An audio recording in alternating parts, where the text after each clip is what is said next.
இப்போலாம் என்ன ஆச்சுன்னே தெரியல. நான் வந்து எனக்கு ரொம்ப இந்த ஓட்டை வடை ரொம்ப பிடிச்சி போச்சு. அதுவும் இது வந்து முட்டை கறி கூட சேர்த்து சாப்பிடும்போது இன்னும் செம்ம வந்து டேஸ்ட்டாக இருக்கும். அதனால் வந்து இப்போ அடிக்கடிக்கு அதுதான் செய்கிறேன். இன்றைக்கி காலையில் டிஃபனுக்கு நான் ஓட்டை வடை தான் செஞ்சுருந்தேன். அதே சேம் தான் வந்து முட்டை கறி தான் செஞ்சுருந்தேன் இதுக்கு தொட்டுக்கிறதுக்கு. டிஃபன்லாம் சாப்பிட்டு முடிச்சதுக்கப்புறம் தான் ஒரு விஷயம் ஞாபகம் வந்தது. 2 நாளைக்கு முன்னாடி அண்ணா பையன் வந்து பார்த்தீங்கன்னா, "அத்தை எனக்கும் சிப்ஸ் வேணும், சிப்ஸ் வேணும்னு" சொல்லிட்டு வாட்ஸ்அப்பில் மெசேஜ் பண்ணியிருந்தான்.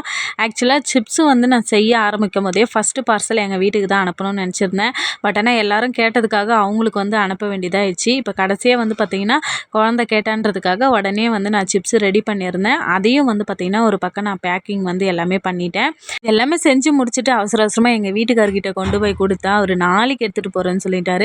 ஏன்னா இன்றைக்கி சீக்கிரமாக ஆஃபீஸ் போகணும் அப்படின்றதுக்காக. சரி ஓகே பரவாயில்ல அப்படின்னு சொல்லிட்டு பார்சல் எடுத்துகிட்டு போயிட்டு அப்படியே வச்சுட்டேன். அவ்வளோதான். இந்த வீடியோ பிடிச்சிருந்தா லைக் பண்ணுங்கள், சப்ஸ்கிரைப் பண்ணுங்கள். வீடியோ பார்த்ததற்கு நன்றி.